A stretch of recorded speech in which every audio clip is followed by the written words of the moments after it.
Hi ನಮಸ್ತೆ ಎಲ್ಲರಿಗೂ info media ಜಗತ್ತು ಚಾನಲಿನ ಮತ್ತೊಂದು ವಿಡಿಯೋಗೆ ಸ್ವಾಗತ ಸುಸ್ವಾಗತ. ಸ್ನೇಹಿತರೆ, ಎಲ್ಲರೂ ಹೇಗಿದ್ದೀರಾ? ಎಲ್ಲರೂ ಚೆನ್ನಾಗಿದ್ದೀರಾ ಅಂದ್ಕೊಂಡಿದ್ದೀನಿ. ಹೋಪ್ ನಾನು ಕೂಡ ತುಂಬಾ ಚೆನ್ನಾಗಿದ್ದೀನಿ. ಎಲ್ಲರೂ ಚೆನ್ನಾಗಿದ್ದೀರಾ ಅಂದ್ಕೊಂಡು ಭಾವಿಸ್ಕೊಂಡು ಇವತ್ತಿನ ಒಂದು ವಿಡಿಯೋನ ಶುರು ಮಾಡಿಬಿಡೋಣ. ಸ್ನೇಹಿತರೆ, ಇವತ್ತಿನ ಒಂದು ವಿಡಿಯೋದಲ್ಲಿ ಕುಂಭ ರಾಶಿಯವರಿಗೆ ಸ್ನೇಹಿತರೆ ಸಾಕಷ್ಟು ಬದಲಾವಣೆಗಳನ್ನು ನೋಡಲಿದ್ದೀರಿ. ಅಂದರೆ ಆಗಸ್ಟ್ 24ರಿಂದ ಸ್ನೇಹಿತರೆ ನಿಮ್ಮ ಭವಿಷ್ಯದಲ್ಲಿ ಬಹಳ ಬದಲಾವಣೆಗಳು ಆಗಲಿದೆ. ಹಾಗಿದ್ರೆ ಗ್ರಹಗಳ ಸಂಚಾರದಿಂದ ಅಂದರೆ ನಿಮ್ಮ ಆರೋಗ್ಯ, ಶಿಕ್ಷಣ ಮತ್ತು ಕುಟುಂಬ, ವೈಯಕ್ತಿಕ ಜೀವನ, ಪ್ರೇಮ ಜೀವನ ಹೇಗೆ ಪರಿಣಾಮ ಬೀರಲಿದೆ, ಇನ್ನು ನಿಮ್ಮ ವೃತ್ತಿ ವ್ಯವಹಾರದಲ್ಲಿ ಏನೆಲ್ಲ ಬದಲಾವಣೆಗಳನ್ನು ನೋಡಲಿದ್ದೀರಿ ಅನ್ನೋ ಟೋಟಲ್ ಇನ್ಫಾರ್ಮೇಷನ್ನ ಇದೇ ವಿಡಿಯೋದಲ್ಲಿ ತಿಳಿಸ್ಕೊಡ್ತೀನಿ. ಇದನ್ನೆಲ್ಲ ತಿಳ್ಕೋಬೇಕು ಅಂದರೆ ಎಲ್ಲೂ ಕೂಡ ವಿಡಿಯೋನ ಸ್ಕಿಪ್ ಮಾಡಬಾರ್ದು. ಅಂದರೆ ಮೊದಲಿಂದ ಕೊನೆ ತನಕ ವಿಡಿಯೋನ ವಾಚ್ ಮಾಡಿ. ವಿಡಿಯೋದಲ್ಲಿ ಒಳ್ಳೆ ಮಾಹಿತಿ ಸಿಕ್ಕಿದ್ದಲ್ಲಿ ತಪ್ಪದೆ ವಿಡಿಯೋಗೊಂದು ಲೈಕ್ ಕೊಟ್ಟು, ಇನ್ನು ನನ್ನ ಚಾನಲ್ನ ಸಬ್ಸ್ಕ್ರೈಬ್ ಮಾಡ್ಕೊಳ್ದೇ ನೋಡ್ತಿದ್ರೆ ದಯವಿಟ್ಟು ಇನ್ಫಾ ಮೀಡಿಯಾಗೆ ಸಬ್ಸ್ಕ್ರೈಬ್ ಆಗಿ ನಿಮ್ಮ ಅಭಿಪ್ರಾಯವನ್ನು ಕಮೆಂಟ್ ಬಾಕ್ಸಲ್ಲಿ ತಿಳಿಸಿ. ಯಾರೆಲ್ಲ ಸಬ್ಸ್ಕ್ರೈಬ್ ಮಾಡ್ಕೊಂಡಿದ್ದೀರಾ ಅವ್ರಿಗೆ ಥ್ಯಾಂಕ್ ಯು ಸೋ ಮಚ್ ಅಂತ ಹೇಳ್ತಾ, ಹಾಗೂ ಶ್ರೀ ಕಾರ್ಯಸಿದ್ಧಿ ಆಂಜನೇಯ ಸ್ವಾಮಿ ಜ್ಯೋತಿಷ್ಯವರಿಂದ ಸ್ನೇಹಿತರೆ ನಿಮ್ಮ ಜೀವನದಲ್ಲಿ ಆಗುವ ಸಕಲ ಸಮಸ್ಯೆಗಳಾದಂತಹ ಸತಿಪತಿ ಕಲಹ, ಭೂಮಿ ವಿಚಾರ, ಕೋರ್ಟ್ ಕೇಸ್, ವ್ಯಾಪಾರ, ಹಣಕಾಸಿನ ತೊಂದರೆ, ಸ್ತ್ರೀಯರ ಗುಪ್ತ ಸಮಸ್ಯೆ, ಹೀಗೆ 10 ಹಲವಾರು ಸಮಸ್ಯೆಗಳಿಗೆ ಶಾಶ್ವತ ಪರಿಹಾರವನ್ನು ಮಾಡಿಕೊಡ್ತಾರೆ. ಡಿಸ್ಪ್ಲೇ ಮೇಲೆ ಕಾಣುತ್ತಿರುವಂತಹ ಗುರುಜಿ ನಂಬರ್ಗೆ ಒಮ್ಮೆ ಕರೆ ಮಾಡಿ. ಕೇವಲ 2 ದಿನದಲ್ಲೇ 100% ನಿಮ್ಮ ಸಮಸ್ಯೆಗಳೆಲ್ಲ ದೂರ ಹೋಗಲಿದೆ. ಮತ್ತು ಈ ರಾಶಿನ ಯಾರೆಲ್ಲ ಹೊಂದಿದ್ದಾರೆ ಅವ್ರಿಗೆ ವಿಡಿಯೋನ ಶೇರ್ ಮಾಡಿ. ನಿಮ್ಮ ಫ್ಯಾಮಿಲಿ ಫ್ರೆಂಡ್ಸಲ್ಲಿ ಇದ್ದೇ ಇರ್ತಾರೆ. ಸೊ ಹಾಗಾಗಿ ಕುಂಭರಾಶಿಯವರಿಗೆ ಮಾತ್ರ ಅನ್ವಯಿಸಲಿದೆ. ಸ್ನೇಹಿತರೆ, ಕುಂಭರಾಶಿಯವರಿಗೆ ಧನಿಷ್ಠ 3-4 ಪಾದಗಳು, ಶತಭೀಷ ಮತ್ತು ಪೂರ್ವ ಭಾದ್ರ 1-2-3 ಪಾದದ ಅಡಿಯಲ್ಲಿ ಜನಿಸಿದವರು ಸ್ನೇಹಿತರೆ ಈ ನಕ್ಷತ್ರದಲ್ಲಿ ಜನಿಸಿದವರು ಕುಂಭರಾಶಿಯ ವ್ಯಾಪ್ತಿಗೆ ಬರುತ್ತಾರೆ. ನಿಮ್ಮ ರಾಶಿಯ ಅಧಿಪತಿ ಶನಿ. ಹಾಗಿದ್ರೆ ಆಗಸ್ಟ್ 2025ರಲ್ಲಿ ಗ್ರಹಗಳ ಸಂಚಾರವು ನಿಮ್ಮ ಜೀವನದ ಪ್ರಮುಖ ಅಂಶಗಳಾದ ವೃತ್ತಿ, ವ್ಯವಹಾರ, ಆರ್ಥಿಕತೆ, ಆರೋಗ್ಯ, ಶಿಕ್ಷಣ ಮತ್ತು ಕುಟುಂಬದ ಮೇಲೆ ಹೇಗೆ ಪರಿಣಾಮ ಬೀರುತ್ತದೆ ಎಂಬುದನ್ನು ಸಂಪೂರ್ಣವಾಗಿ ಇದೇ ವಿಡಿಯೋದಲ್ಲಿ ನೋಡ್ತಾ ಹೋಗೋಣ.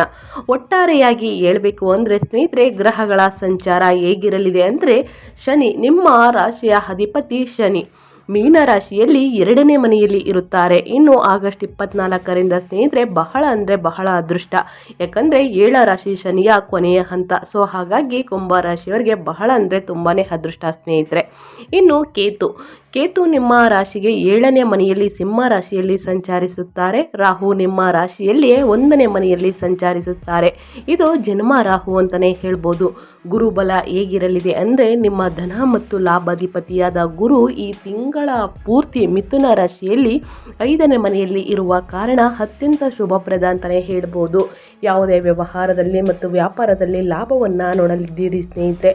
ಒಟ್ಟಾರೆಯಾಗಿ ಹೇಳಬೇಕು ಅಂದರೆ ಆಗಸ್ಟ್ 24ರಿಂದ ಕುಂಭರಾಶಿಯವರಿಗೆ ಇದು ಅತ್ಯಂತ ಮಿಶ್ರ ಫಲಿತಾಂಶವನ್ನು ನೀಡುವ ತಿಂಗಳು. ಯಾಕಂದರೆ ಒಂದೆಡೆ 5ನೇ ಮನೆಯಲ್ಲಿ ಗುರು ಶುಕ್ರರ ಸಂಯೋಗ ಇದೆ. ಇನ್ನು ಅದ್ಭುತ ರಾಜಯೋಗ ಸೃಷ್ಟಿಯಾಗಲಿದೆ. ಅದ್ಭುತ ಯೋಗಗಳು ನಿಮಗೆ ಆರ್ಥಿಕವಾಗಿ, ಶಿಕ್ಷಣದಲ್ಲಿ ಭವಿಷ್ಯ ಅದೃಷ್ಟವನ್ನು ನೀಡುತ್ತದೆ ಸ್ನೇಹಿತರೆ. ಮತ್ತೊಂದೆಡೆ ದಶಮಾಧಿಪತಿ ಮಂಗಳ 8ನೇ ಮನೆಯಲ್ಲಿ ಅಂದರೆ ಜನ್ಮದಲ್ಲಿ ರಾಹು ಮತ್ತು 7 ರಾಶಿ ಶನಿಯ ಪ್ರಭಾವ ಮುಂದುವರಿಯುವುದರಿಂದ ನಿಮ್ಮ ವೃತ್ತಿ, ಆರೋಗ್ಯ ವಿಷಯಗಳಲ್ಲಿ ನೀವು ಕೆಲವು ತೀವ್ರ ಸವಾಲುಗಳನ್ನು ಎದುರಿಸಬೇಕಾಗುತ್ತದೆ. ಹಾಗಿದ್ರೆ ಇದಕ್ಕೆಲ್ಲ ಪರಿಹಾರಗಳು ಏನು ಅಂದರೆ ಖಂಡಿತವಾಗಿಯೂ ಮನೆಯಲ್ಲೇ ಮಾಡುವಂತಹ ಸಣ್ಣ ಪುಟ್ಟ ಪರಿಹಾರಗಳನ್ನು ತಿಳಿಸ್ಕೊಡ್ತಾ ಹೋಗ್ತೀನಿ. ತಪ್ಪದೆ ಈ 2 ಪರಿಹಾರಗಳನ್ನು ಮಾಡಿ ಕಷ್ಟಗಳು, ಸಮಸ್ಯೆಗಳೆಲ್ಲ ದೂರ ಹೋಗಲಿದೆ. ಹಾಗಿದ್ರೆ ನಿಮ್ಮ ಹಣಕಾಸಿನ ಬಗ್ಗೆ ಹೇಳೋದಾದರೆ ಹಣಕಾಸಿನಲ್ಲಿ ಏನೆಲ್ಲ ಅದೃಷ್ಟವನ್ನು ನೋಡಲಿದ್ದೀರಿ, ಯಾವುದರ ಬಗ್ಗೆ ಎಚ್ಚರಿಕೆ ವಹಿಸಬೇಕು ಅನ್ನೋದನ್ನ ನೋಡ್ತಾ ಹೋಗೋಣ. ಆರ್ಥಿಕವಾಗಿ ಈ ತಿಂಗಳು ನಿಮಗೆ ಬಹಳ ಅದ್ಭುತವಾಗಿರುತ್ತದೆ. ಅದರಲ್ಲೂ ಕೂಡ ಆಗಸ್ಟ್ 24ರ ನಂತರ ನಿಮ್ಮ ಧನ ಲಾಭಾಧಿಪತಿಯಾದ ಗುರು 5ನೇ ಮನೆಯಲ್ಲಿ ತ್ರಿಕೋನ ಸ್ಥಾನದಲ್ಲಿ ಅತ್ಯಂತ ಬಲವಾಗಿರುವುದು ಒಂದು ವರದಾನದಂತಿದೆ ಸ್ನೇಹಿತರೆ. ಇದರಿಂದ ಆದಾಯ ಹೆಚ್ಚಾಗುತ್ತದೆ, ಲಾಭವನ್ನು ನೋಡಲಿದ್ದೀರಿ. ಹೂಡಿಕೆಗಳಿಂದ ಉತ್ತಮ ಆದಾಯ ಬರ್ತಾ ಹೋಗ್ತದೆ. ಕುಂಭರಾಶಿಯವರಿಗೆ ಯೋಗಕಾರಕನಾದ ಶುಕ್ರ ಕೂಡ ಗುರುವಿನೊಂದಿಗೆ ಸೇರುವುದರಿಂದ ತಿಂಗಳ ಮೊದಲ 3 ವಾರಗಳು ಆರ್ಥಿಕವಾಗಿ ಬಹಳ ಅನುಕೂಲಕರವಾಗಿರುತ್ತದೆ ಸ್ನೇಹಿತರೆ. ಅದ್ಯಾಗೋ 7ರ ಶನಿಯ ಪ್ರಭಾವದಿಂದ ಶನಿ 2ನೇ ಮನೆಯಲ್ಲಿ ಸಂಪಾದಿಸಿದ್ದನ್ನು ಉಳಿತಾಯ ಮಾಡುವುದು ಬಹಳ ಮುಖ್ಯ. ಯಾಕಂದರೆ ಸ್ನೇಹಿತರೆ, ಅನಗತ್ಯ ಖರ್ಚುಗಳಿಂದ ಆದಷ್ಟು ನೀವು ದೂರವಿರಬೇಕಾಗುತ್ತದೆ. ಬೇಡದ ವಸ್ತುಗಳನ್ನು ಖರೀದಿ ಮಾಡುವುದು, ಬಟ್ಟೆಗೆ ಜಾಸ್ತಿ ಖರ್ಚನ್ನು ಮಾಡಲಿದ್ದೀರಿ ಸ್ನೇಹಿತರೆ. ಇನ್ನು ನಿಮ್ಮ ಆರೋಗ್ಯದ ಬಗ್ಗೆ ಹೇಗಿರಲಿದೆ ಅಂದರೆ ಸ್ನೇಹಿತರೆ, ಆರೋಗ್ಯವನ್ನು ಸರಿಯಾಗಿ ನೋಡಿಕೊಳ್ಳಿಲ್ಲ ಅಂತಂದರೆ ಮುಂದಿನ ದಿನಗಳಲ್ಲಿ ಹಣಕಾಸಿನ ಪ್ರಾಬ್ಲಮ್ ಎದುರಾಗಲಿದೆ. ಸೊ ಹಾಗಾಗಿ ತಪ್ಪದೆ ಅನಗತ್ಯ ಖರ್ಚುಗಳಿಂದ ದೂರವಿರಿ. ಇನ್ನು ನಿಮ್ಮ ವೃತ್ತಿ ಮತ್ತು ಉದ್ಯೋಗದ ಬಗ್ಗೆ ಹೇಳೋದಾದರೆ ಏನೆಲ್ಲ ಬದಲಾವಣೆಗಳನ್ನು ಆಗಸ್ಟ್ 24ರಿಂದ ನೋಡಲಿದ್ದೀರಿ, ಯಾವುದರ ಬಗ್ಗೆ ಕುಂಭರಾಶಿಯವರು ಎಚ್ಚರಿಕೆ ವಹಿಸಬೇಕು ಅನ್ನೋದನ್ನ ನೋಡ್ತಾ ಹೋಗೋಣ. ವೃತ್ತಿಪರವಾಗಿ ಇದು ಸ್ವಲ್ಪ ಕಠಿಣವಾದ ತಿಂಗಳು ಅಂತಲೇ ಹೇಳ್ಬೋದು ಸ್ನೇಹಿತರೆ. ನಿಮ್ಮ ದಶಮಾಧಿಪತಿಯಾದ ಮಂಗಳ 8ನೇ ಮನೆಯಲ್ಲಿ ಅಂದರೆ ಅಷ್ಟಮ ಸ್ಥಾನದಲ್ಲಿ ಇರುವುದರಿಂದ ಕೆಲಸದಲ್ಲಿ ಇದ್ದಕ್ಕಿದ್ದಂತೆ ಅಡೆತಡೆಗಳು, ವಿಳಂಬಗಳು, ಅನಿರೀಕ್ಷಿತ ಸಮಸ್ಯೆಗಳು ಬರಬಹುದು. ಭಯಪಡುವ ಅವಶ್ಯಕತೆ ಇಲ್ಲ, ಯಾಕಂದರೆ ತೀವ್ರವಾದ ಒತ್ತಡ ಇರುತ್ತದೆ ಸ್ನೇಹಿತರೆ. ಮಾಡಲೇಬೇಕು, ಮುಗಿಸಲೇಬೇಕು ಅನ್ನೋ ಒತ್ತಡ ಅಂತಲೇ ಹೇಳ್ಬೋದು. ನಿಮ್ಮ ಶ್ರಮಕ್ಕೆ ಮನ್ನಣೆ ಸಿಗುತ್ತಿಲ್ಲವೆಂಬ ಅಸಮಾಧಾನ ಉಂಟಾಗುತ್ತದೆ, ಅಂದರೆ ಬೇಜಾರನ್ನು ಮಾಡ್ಕೋತೀರ.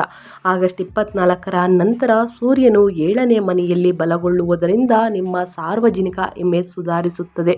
ಪರೋಕ್ಷವಾಗಿ ವೃತ್ತಿಗೆ ಸಹಾಯವಾಗುತ್ತದೆ ಸ್ನೇಹಿತರೆ. ಸ್ವಲ್ಪ ನೆಮ್ಮದಿಯನ್ನು ಕಾಣಲಿದ್ದೀರಿ ಆಗಸ್ಟ್ 24ರ ನಂತರ ಅಂತಲೇ ಹೇಳ್ಬೋದು. ಸೊ ಅಲ್ಲಿ ತನಕ ಬಹಳಷ್ಟು ಎಚ್ಚರಿಕೆ ವಹಿಸಿ ಕುಂಭರಾಶಿಯವರು ಅಂತ ಹೇಳ್ತಾ, ಇನ್ನು ನಿಮ್ಮ ವೈಯಕ್ತಿಕ ಜೀವನದ ಬಗ್ಗೆ ಹೇಳೋದಾದರೆ, ಕುಟುಂಬ ಜೀವನದ ಬಗ್ಗೆ ಹೇಳೋದಾದರೆ, ಪ್ರೇಮ ಜೀವನದ ಬಗ್ಗೆ ಹೇಳೋದಾದರೆ ಏನೆಲ್ಲ ಬದಲಾವಣೆಗಳನ್ನು ಕುಂಭರಾಶಿಯವರು ನೋಡಲಿದ್ದೀರಿ, ಯಾವುದರ ಬಗ್ಗೆ ಎಚ್ಚರಿಕೆ ವಹಿಸಬೇಕು ಅನ್ನೋದನ್ನ ನೋಡ್ತಾ ಹೋಗೋಣ. ಕುಟುಂಬ ಜೀವನವು ಒಂಥರ ಅನುಕೂಲಕರವಾಗಿರುತ್ತದೆ ಸ್ನೇಹಿತರೆ. ಅದರಲ್ಲೂ ಕೂಡ ಆಗಸ್ಟ್ 24ರ ನಂತರ ಸಪ್ತಮಾಧಿಪತಿ ಸೂರ್ಯನು ಬಲಗೊಳ್ಳುವುದರಿಂದ ಜೀವನ ಸಂಗಾತಿಯೊಂದಿಗಿನ ಬಾಂಧವ್ಯ ಬಲಗೊಳ್ಳಲಿದೆ, ಮತ್ತಷ್ಟು ಪ್ರೀತಿ ಹೆಚ್ಚಾಗಲಿದೆ. ಯಾರೆಲ್ಲ ಪ್ರೇಮ ಜೀವನದಲ್ಲಿ ಇದ್ದೀರಾ ಅಂದರೆ ಸ್ನೇಹಿತರೆ, ಯಾರೆಲ್ಲ ಪ್ರೀತಿಯಲ್ಲಿ ಇದ್ದೀರಾ ಅವರು ಮುಂದಿನ ದಿನಗಳಲ್ಲಿ ಮದುವೆ ಪ್ರಸ್ತಾಪಗಳು ನಡೆಯಲಿದೆ. ನಿಮ್ಮ ಸಂಗಾತಿ ನಿಮ್ಮ ಕೈ ಹಿಡಿಯಲಿದ್ದಾರೆ. ಅದ್ಯಾಗೋ 7ನೇ ಮನೆಯಲ್ಲಿ ಕೇತು ಇರುವುದರಿಂದ ಅಹಂಕಾರಕ್ಕೆ ಸಂಬಂಧಿಸಿದ ಭಿನ್ನಾಭಿಪ್ರಾಯಗಳು ಬರದಂತೆ ನೋಡ್ಕೊಳ್ಬೇಕು, ಒಬ್ಬರನ್ನೊಬ್ಬರು ಅರ್ಥ ಮಾಡಿಕೊಳ್ಬೇಕು. 5ನೇ ಮನೆಯಲ್ಲಿ ಗುರು ಶುಕ್ರರ ಸಂಯೋಗದಿಂದಾಗಿ ನಿಮ್ಮ ಮಕ್ಕಳ ಮೂಲಕ ಆನಂದ, ಶುಭ ಸುದ್ದಿಗಳು ಕೇಳಿ ಬರುತ್ತವೆ. ಇನ್ನು 2ನೇ ಮನೆಯಲ್ಲಿ ಶನಿ ಇರುವುದರಿಂದ ಮಾತಿನಲ್ಲಿ ಕಠಿಣತೆಯನ್ನು ಕಡಿಮೆ ಮಾಡಿಕೊಳ್ಬೇಕು ಸ್ನೇಹಿತರೆ. ವಾದ ವಿವಾದಗಳು ನಡೆದರೆ ನಿಮ್ಮ ಸಂಬಂಧದಲ್ಲಿ ಬಿರುಕು ಬರಬಹುದು. 3ನೇ ವ್ಯಕ್ತಿಯನ್ನು ಪ್ರವೇಶವನ್ನು ಮಾಡಿಸ್ಕೊಳ್ಳೋಕೋಬೇಡಿ, ಯಾಕಂದರೆ ಸ್ನೇಹಿತರೆ ನಿಮ್ಮ ಪ್ರೀತಿ ಜೀವನ ಹದಗೆಡುವ ಚಾನ್ಸಸ್ ಹೆಚ್ಚಿದೆ ಅಂತಲೇ ಹೇಳ್ಬೋದು. ಸೊ ಹಾಗಾಗಿ ಬಹಳಷ್ಟು ಎಚ್ಚರಿಕೆ ವಹಿಸಬೇಕು, ಅಹಂಕಾರಕ್ಕೆ ಒಂದು ಪುಲಿ ಸ್ಟಾಪನ್ನು ಇಡಬೇಕು ಕುಂಭರಾಶಿಯವರು. ಇನ್ನು ಶನಿ 2ನೇ ಮನೆಯಲ್ಲಿ ಇರುವುದರಿಂದ ಮಾತಿನಲ್ಲಿ ಭಾರಿ ಕಠಿಣತೆಯನ್ನು ಕಡಿಮೆ ಮಾಡಿಕೊಳ್ಬೇಕು ಸ್ನೇಹಿತರೆ. ಇನ್ನು ನಿಮ್ಮ ಆರೋಗ್ಯ ಹೇಗಿರಲಿದೆ ಅಂದರೆ, ಆರೋಗ್ಯದಲ್ಲಿ ಸ್ನೇಹಿತರೆ ಸಾಕಷ್ಟು ಚೇಂಜಸನ್ನು ನೋಡಲಿದ್ದೀರಿ. ಆಗಸ್ಟ್ ತಿಂಗಳಿನಿಂದ ಕುಂಭರಾಶಿಯವರಿಗೆ ನಿಮ್ಮ ಆರೋಗ್ಯದ ಬಗ್ಗೆ ಯಾವುದರ ಬಗ್ಗೆ ಜಾಗೃತಿ ವಹಿಸಬೇಕು ಅಂದರೆ, ಆರೋಗ್ಯದ ಮೇಲೆ ಅತ್ಯಂತ ಗಮನ ಬೇಕು ಸ್ನೇಹಿತರೆ. ಜನ್ಮ ರಾಶಿಯಲ್ಲಿ ರಾಹು ಮಾನಸಿಕ ಗೊಂದಲ, ಆತಂಕವನ್ನು ಉಂಟು ಮಾಡುತ್ತಾನೆ. ಮುಖ್ಯವಾಗಿ ಮಂಗಳ 8ನೇ ಮನೆಯಲ್ಲಿ ಅಪಘಾತ ಸ್ಥಾನ ಇದ್ದಾನೆ. ಆದ್ದರಿಂದ ವಾಹನ ಚಾಲನೆ ಮಾಡುವಾಗ, ಯಂತ್ರಗಳೊಂದಿಗೆ ಕೆಲಸ ಮಾಡುವಾಗ, ಚೂಪಾದ ವಸ್ತುಗಳನ್ನು ಹಿಡ್ಕೊಂಡು ಕೆಲಸವನ್ನು ಮಾಡಬೇಕಾದ್ರೆ ಪ್ರಯಾಣಗಳಲ್ಲಿ ಅತ್ಯಂತ ಜಾಗರೂಕತೆ ಅಗತ್ಯ ಅಂತಲೇ ಹೇಳ್ಬೋದು ಕುಂಭರಾಶಿಯವರಿಗೆ. ಕೋಪ ತಾಪವೆಲ್ಲ ಬಿಟ್ಟು ಆವೇಶವನ್ನು ನಿಯಂತ್ರಣದಲ್ಲಿ ಇಟ್ಕೊಳ್ಬೇಕು. ಸಣ್ಣ ಗಾಯಗಳಾದರೂ ನಿರ್ಲಕ್ಷಿಸಬೇಡಿ. ವೈದ್ಯರನ್ನು ಸಂಪರ್ಕಿಸಿ, ಹೇಳುವ ವೈದ್ಯರನ್ನು ಸಂಪರ್ಕಿಸಿ, ಅವರು ಹೇಳುವ ಸಲಹೆಯನ್ನು ಫಾಲೋ ಮಾಡುವುದು ಬಹಳ ಮುಖ್ಯ ಅಂದರೆ ಬಹಳ ಮುಖ್ಯ. ಇನ್ನು ಪ್ರತಿದಿನ ಮೆಡಿಟೇಷನ್ನ ಮಾಡಿ ನಿಮ್ಮ ಕೋಪ ಆವೇಶ ಕಡಿಮೆಯಾಗಲಿದೆ ಸ್ನೇಹಿತರೆ. ಪ್ರತಿದಿನ ಯೋಗವನ್ನು ಮಾಡುವುದರಿಂದನೂ ಕೂಡ ನಿಮ್ಮ ಆರೋಗ್ಯ ಮುಂದಿನ ದಿನಗಳಲ್ಲಿ ಉತ್ತಮವಾಗಿರಲಿದೆ. ಹಸಿರು ತರಕಾರಿ, ಹಣ್ಣು ಹಂಪಲುಗಳನ್ನು ಸೇವಿಸಿ, ವೈದ್ಯರನ್ನು ಭೇಟಿ ಮಾಡಿ ಸ್ನೇಹಿತರೆ. ಸಣ್ಣ ಪುಟ್ಟ ಗಾಯಗಳಾಗಿದ್ದಲ್ಲಿ ತಕ್ಷಣವೇ ತೋರಿಸಿಕೊಳ್ಳುವುದು ಉತ್ತಮ.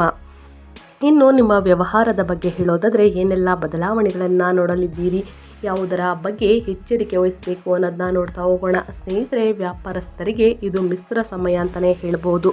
ಇನ್ನು ಆಗಸ್ಟ್ 25ರ ನಂತರ 7ನೇ ಅಧಿಪತಿಯಾದ ಸೂರ್ಯನು ಬಲಗೊಳ್ಳುವುದರಿಂದ ಸ್ನೇಹಿತರೆ ಪಾಲುದಾರರೊಂದಿಗೆ, ಗ್ರಾಹಕರೊಂದಿಗೆ ಸಂಬಂಧಗಳು ಸುಧಾರಿಸಿ ವ್ಯಾಪಾರ ಹೆಚ್ಚಾಗುತ್ತದೆ.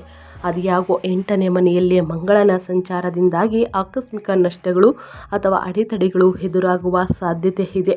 ಇನ್ನು ದೊಡ್ಡ ಹೂಡಿಕೆಗಳಿಗೆ ಇದು ಸರಿಯಾದ ಸಮಯವಲ್ಲ ಅಂತಲೇ ಹೇಳ್ಬೋದು. ಇನ್ನು ಸೆಪ್ಟೆಂಬರ್ ಮಧ್ಯದಿಂದ ಸ್ನೇಹಿತರೆ ಯಾವುದೇ ವ್ಯಾಪಾರ ವ್ಯವಹಾರದಲ್ಲಿ ಹೂಡಿಕೆಯನ್ನು ಮಾಡ್ತೀವಿ ಅಂದರೆ ಅದಕ್ಕೆ ಸ್ವಲ್ಪ ಬೆಟರ್ ಇದೆ. ಅಲ್ಲಿ ತನಕ ವೆಯ್ಟ್ ಮಾಡುವುದು ಬಹಳ ಮುಖ್ಯ ಅಂತಲೇ ಹೇಳ್ಬೋದು. ಇನ್ನು ವಿದ್ಯಾರ್ಥಿಗಳ ಬಗ್ಗೆ ಹೇಳೋದಾದರೆ ವಿದ್ಯಾರ್ಥಿಗಳು ಯಾವ ವಿಷಯದ ಬಗ್ಗೆ ಎಚ್ಚರಿಕೆ ವಹಿಸಬೇಕು, ಏನೆಲ್ಲ ಅದೃಷ್ಟವನ್ನು ನೋಡಲಿದ್ದೀರಿ ಅನ್ನೋದನ್ನ ನೋಡ್ತಾ ಹೋಗೋಣ. ಸ್ನೇಹಿತರೆ, ವಿದ್ಯಾರ್ಥಿಗಳಿಗೆ ಇದು ಒಂದು ಸುವರ್ಣ ಅವಕಾಶ. ಯಾಕಂದರೆ ವಿದ್ಯಾಸ್ಥಾನವಾದ 5ನೇ ಮನೆಯಲ್ಲಿ ವಿದ್ಯಾಕಾರಕನಾದ ಗುರು, ಯೋಗಕಾರಕನಾದ ಶುಕ್ರನು ಸೇರಿರುವುದರಿಂದ ಓದಿನ ಮೇಲೆ ಏಕಾಗ್ರತೆ, ಆಸಕ್ತಿ ವಿಪರೀತವಾಗಿ ಹೆಚ್ಚಾಗುತ್ತದೆ. ಪರೀಕ್ಷೆಗಳಲ್ಲಿ ಅದ್ಭುತ ಫಲಿತಾಂಶಗಳನ್ನು ಸಾಧಿಸಲಿದ್ದೀರಿ. ಇನ್ನು ಸ್ಪರ್ಧಾತ್ಮಕ ಪರೀಕ್ಷೆಗಳನ್ನು ಬರೆಯುವವರು, ವಿದೇಶಿ ವಿದ್ಯಾಭ್ಯಾಸಕ್ಕಾಗಿ ಪ್ರಯತ್ನಿಸುವವರು ಖಂಡಿತವಾಗಿಯೂ ಯಶಸ್ಸನ್ನು ಗಳಿಸಲಿದ್ದಾರೆ ಸ್ನೇಹಿತರೆ. ಸೊ ಹಾಗಾಗಿ ಕಷ್ಟಪಟ್ಟು ಓದಿ ಮುಂದಿನ ದಿನಗಳಲ್ಲಿ ಉನ್ನತ ಫಲಿತಾಂಶವನ್ನು ನೋಡಲಿದ್ದೀರಿ, ಉನ್ನತ ಮಟ್ಟಕ್ಕೆ ಏರಲಿದ್ದೀರಿ ಅಂತ ಹೇಳ್ತಾ, ಇನ್ನು ಸಣ್ಣ ಪುಟ್ಟ ಅಡೆತಡೆಗಳಿಗೆ, ಕಷ್ಟಗಳಿಗೆ, ಸಮಸ್ಯೆಗಳಿಗೆ ಏನೆಲ್ಲ ಪರಿಹಾರಗಳನ್ನು ಮಾಡಬೇಕು ಅನ್ನೋದನ್ನ ನೋಡ್ತಾ ಹೋಗೋಣ. ಶನಿಗಾಗಿ ಸ್ನೇಹಿತರೆ, ಶನಿ ದೇವರಿಗೆ ತೈಲಾಭಿಷೇಕವನ್ನು ಮಾಡಿ. ಯಾಕಂದರೆ ನಿಮ್ಮ ರಾಶಿಯ ಅಧಿಪತಿ ಶನಿ. ಸೊ ಹಾಗೆ ಪ್ರತಿ ಶನಿವಾರ ಅಥವಾ ನಿಮಗೆ ಅನುಕೂಲವಾದಾಗ ಸ್ನೇಹಿತರೆ ಶನಿ ದೇವರಿಗೆ ತೈಲಾಭಿಷೇಕವನ್ನು ಮಾಡಿ ಅಥವಾ ಬಡವರಿಗೆ, ನಿರ್ಗತಿಕರಿಗೆ ಆಹಾರ ದಾನವನ್ನು ಮಾಡುವುದು ಬಹಳ ಮುಖ್ಯ ಅಂತಲೇ ಹೇಳ್ಬೋದು. ಇನ್ನು ಪ್ರತಿ ಮಂಗಳವಾರ ಹನುಮಾನ್ ಚಾಲಿಸವನ್ನು ಪಠಿಸಿ. ರಕ್ತದಾನ ಮಾಡುವುದರಿಂದನೂ ಕೂಡ ಮಂಗಳ ಪ್ರತಿಕೂಲ ಪ್ರಭಾವ ಕಡಿಮೆಯಾಗಲಿದೆ ಸ್ನೇಹಿತರೆ. ಇನ್ನು ಮಾನಸಿಕ ಸ್ಪಷ್ಟತೆಗಾಗಿ ಪ್ರತಿದಿನ ದುರ್ಗಶೋತ್ರ ಅಥವಾ ದೇವಿ ಕವಚವನ್ನು ಪಠಿಸಿ ಸ್ನೇಹಿತರೆ. ಎಲ್ಲವೂ ಕೂಡ ಒಳಿತಾಗಲಿದೆ ಅಂತ ಹೇಳ್ತಾ ನಾನು ವಿಡಿಯೋನ ಎಂಡ್ ಮಾಡ್ತಾ ಇದ್ದೀನಿ. ದಯವಿಟ್ಟು ಇವತ್ತಿನ ಒಂದು ವಿಡಿಯೋದಲ್ಲಿ ಒಳ್ಳೆಯ ಮಾಹಿತಿ ಸಿಕ್ಕಿದ್ದಲ್ಲಿ, ಈ ವಿಡಿಯೋ ಯೂಸ್ಫುಲ್ ಅನಿಸಿದ್ದಲ್ಲಿ ವಿಡಿಯೋಗೆ ಲೈಕ್ ಕೊಟ್ಟು, ಇನ್ನು ನನ್ನ ಚಾನಲ್ನ ಸಬ್ಸ್ಕ್ರೈಬ್ ಮಾಡ್ಕೊಳ್ಳೋದನ್ನೇ ನೋಡ್ತಿದ್ರೆ ಇನ್ಫಾ ಮೀಡಿಯಾಗೆ ಸಬ್ಸ್ಕ್ರೈಬ್ ಆಗಿ ನಿಮ್ಮ ಅಭಿಪ್ರಾಯವನ್ನು ಕಮೆಂಟ್ ಬಾಕ್ಸಲ್ಲಿ ತಿಳಿಸಿ. ಯಾರೆಲ್ಲ ಸಬ್ಸ್ಕ್ರೈಬ್ ಮಾಡ್ಕೊಂಡಿದ್ದೀರಾ ಅವ್ರಿಗೆ ಮತ್ತೊಮ್ಮೆ ಥ್ಯಾಂಕ್ ಯು ಸೋ ಮಚ್ ಅಂತ ಹೇಳ್ತಾ, ನಿಮಗೂ ಮತ್ತು ನಿಮ್ಮ ಕುಟುಂಬಕ್ಕೆ ತುಂಬಾ ಒಳ್ಳೆಯದಾಗಲಿ. ಮತ್ತೊಂದು ವಿಡಿಯೋ ಜೊತೆ ಸಿಗ್ತೀನಿ. Thank you for watching.